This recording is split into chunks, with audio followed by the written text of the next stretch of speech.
Good morning everyone, welcome to my channel and it's me again, ang inyong chismosong Kalda Vlogger. So gusto ko munang magpasalamat sa inyong lahat sa mga walang sawang tumatangkilik na nanonood, sumusuport at sumusubaybay ng mga content ko dito sa aking YouTube channel. So eto wag ninyong babaktawan o lalaktawan tong ating main topic ngayong araw. I'm sure na hindi ninyo pagsisisihan na pinanood nyo to mula umpisa hanggang hulihan. And syempre,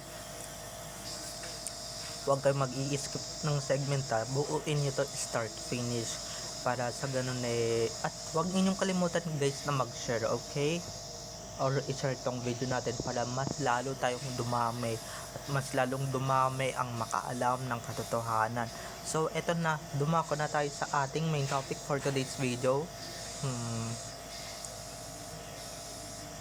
Yung bababa na for breakfast pero yung isa tinatamad-tamad pa kasi nga 'di ba gustong-gusto niya talagang masolo si Mrs. dahil alam niyo naman sobrang busy, sobrang hectic ng schedule, 'di ba? Sa gabi na lang sila nagsusolo. So ini-spend time niya na lang yung ayaw niya pang bumaba or ayaw pa ni Alden bumaba kasama nung Mrs. niya.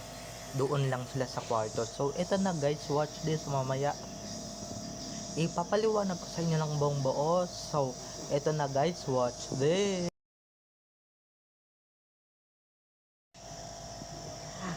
At kung nakita nyo na ngayong recaps, once again, si TTO sa mga admins. So maraming salamat po sa inyong lahat kasi kung hindi dahil sa inyo, wala ako dito sa pinalalagyan ko and syempre kung hindi dahil sa mga supporters ko na walang sawang sumusuporta sa akin. So maraming salamat. So eto na, dumako na tayo sa ating main topic for today's video. Like what I said earlier, eto na nga guys, during breakfast to or bago pa sila mag-breakfast, diba usually pagka mag-breakfast na sabay-sabay bumababa, pero itong si Tisoy iba din leveling, iba din yung niya, pagka-obsessed niya. Siyempre ano din yan, diba gusto niya lang naman din talaga masolo yung asawa niyang si Maine nandun sa kwarto nga, diba tagal-tagal nilang may trabaho sila or whatever, hindi sila nagkakasama, tuwing gabi lang sila at saka late nights lang sila nagkakasama. Pero guys, pagkagabi ay pagka umaga, diba wala naman silang papasok na yung dalawang yung sa trabaho, diba papasok din naman yung isa mag-host ng TV show, yung isa I'm sure mag-taping or shooting, diba, ng palabas or mag-shooting ng upcoming movie niya with the starlet na hindi ko na lang papangalanan kung sino. Tapos diba, so ini-spend niya lang yung time guys na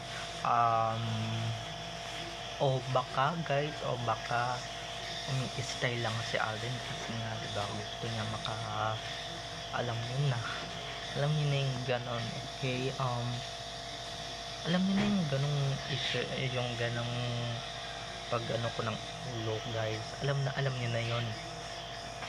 Pero diba kunwari matutulog ka, kunwari maglambing-lambingan pa, diba, kahit na oras na ng almusal, oras na ng agahan, diba, pero mas okay lang naman din pagka nandun lang sa taas, nandun lang sa kwarto, nananahimik kayong dalawa lang, walang mga istorbo, diba, mas masarap pa talaga guys na hindi talaga pumasok or wag na talagang pumasok dito sa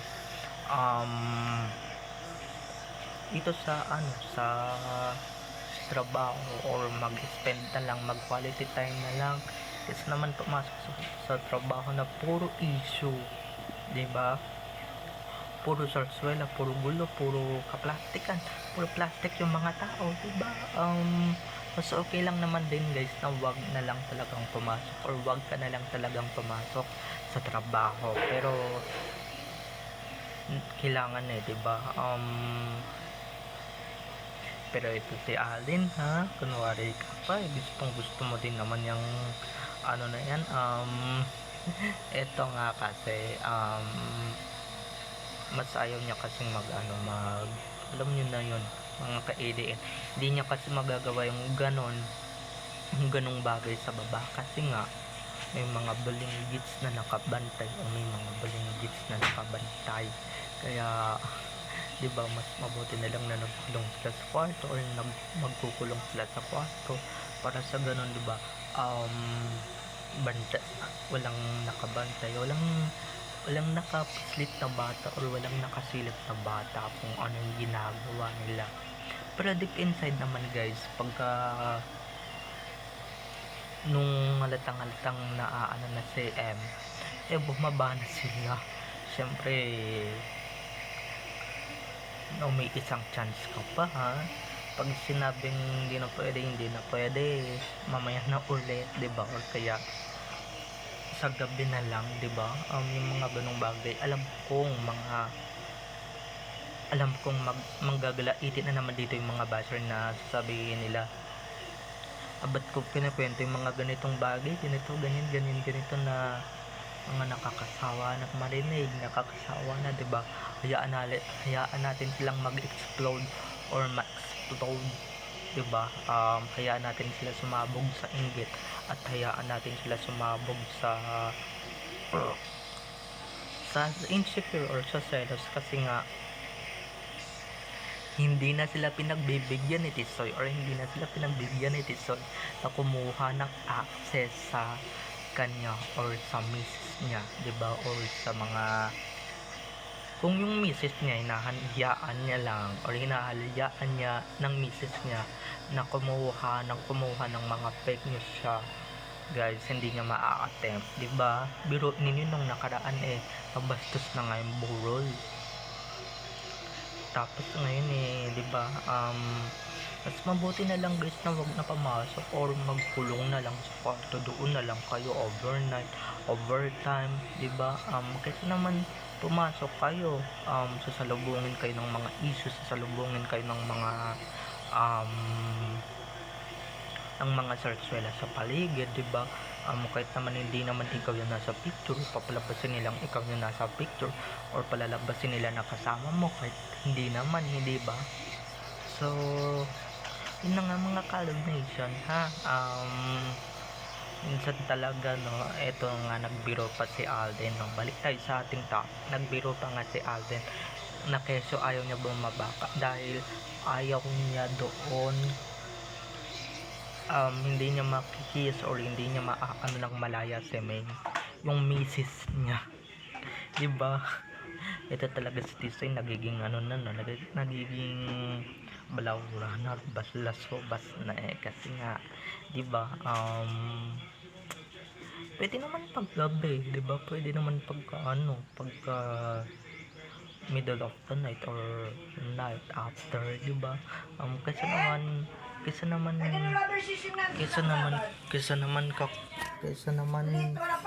naman kakain na kayo, 'di ba? At I'm sure magtataka yung mga babies nila ba't hanggang ngayon hindi pa sila bumababa, 'di ba? Ba't hindi pa sila hanggang ngayon bumababa? 'Di ba? Magtataka pa sila or 'di ba? Tatanungin nila naman yung bonggang-bongga na ba't hindi pa bumababa si Mimit Daddy, 'di ba? Ba't hindi pa bumababa si Mimit Daddy? Hanggang sa mga bata na yung umakyat or wag ilang hintayin na umakyat yung mga bata para sila mismo magpababa sa mga parents nila, 'di ba? Para sila mismo yung magpababa sa parents nila na ayaw pababain or ayaw bumaba ni Tisoy ng daddy nila, 'di ba? Over na nga 'di ba? Over na nga sa pero tignan nyo naman pag sinabing abstain, lalong lalo ng lalong lalo nang nanggigigil kasi nga iba talaga pagka si Main or iba yung alindog ni Main, diba? Iba yung charisma ni Main. Sino ba naman ang hindi ano dyan kay Main, diba? So eto na nga mga ka-Alb Nation na I hope na so babay na mga ka-ADN, have a nice day, keep safe and God bless. So don't forget to subscribe to my YouTube channel for more videos and uploads tungkol kina Main at Alden, and syempre tungkol sa kanilang mga buhay-buhay inside or outside man yan sa showbiz. Have a nice day, keep safe and God bless everyone. Happy Main Day everyone, bye bye.